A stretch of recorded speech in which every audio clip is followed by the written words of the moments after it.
Shalom, kita bertemu kembali dalam Efrata Devotion pada hari ini.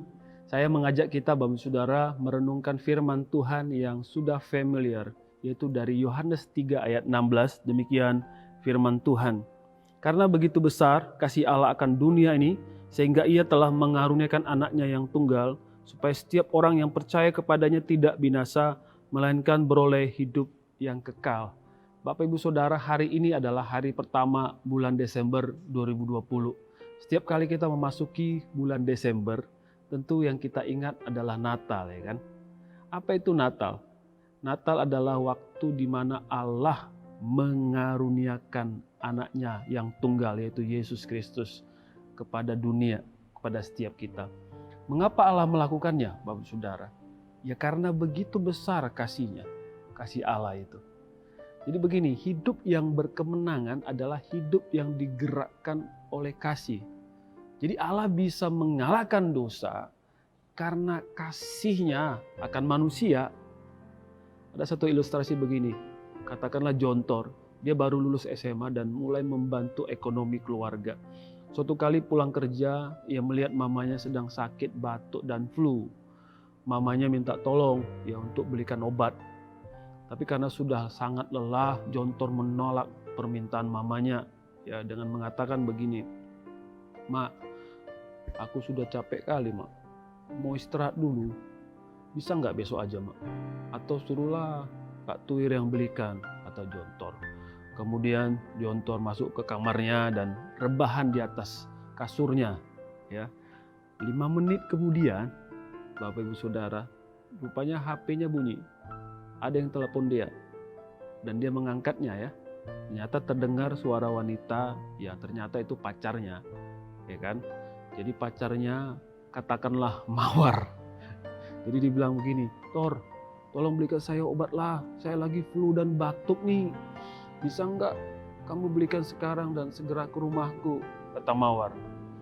Jontor, Bapak Ibu Saudara, yang barusan ngomongnya capek kepada mamanya, ternyata langsung melonjak dari kasurnya ya, dan seolah-olah baru dapat energi baru gitu ya. Langsung menjawab dengan semangat ini. "Ya sayang, saya akan segera belikan sekarang juga dan akan segera ke rumahmu ya. Sabar ya sayang ya." Ya elah. Lalu tanpa lama-lama ia bersiap-siap keluar rumah. Mamanya heran kan dan bertanya, "Loh Jontor, katanya kau capek dan mau istirahat. Sekarang mau kemana? Kok kayak buru-buru gitu?" kata mamanya. Terus Jontor, "Loh katanya ibu perlu obat. Aku mau ke apotek sekarang ya mah," kata Jontor, tapi agak malu-malu dia. Segera ia menghidupkan motornya dan dia pergi. Kayak gitu ya. Bapak Ibu Saudara yang terkasih, bukankah sungguh ajaib ya? Cinta yang sejati akan membangkitkan semangat dan kekuatan ya. Bahkan dalam keadaan yang lelah, sibuk dan terjepit. Ada satu ungkapan begini, ketika kewajiban mengizinkan kita berhenti, kasih mendorong kita untuk terus, Bapak Saudara. Kasih itu bersedia melakukan lebih dari yang ditentukan. Yesus pernah mengatakan begini, ketika orang memaksa kita berjalan 1 mil, kita bersedia berjalan 2 mil. Ya kan, itu dikatakan dalam Matius 5 ayat 41. Ketika yang lain mengatakan titik, kasih mengatakan koma.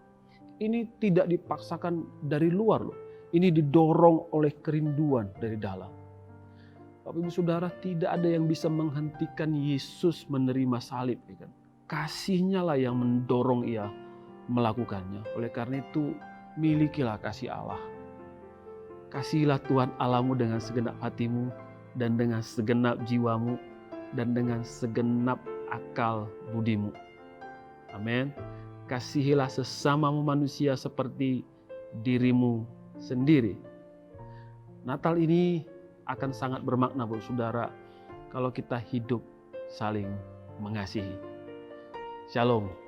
Tuhan Yesus memberkati kita.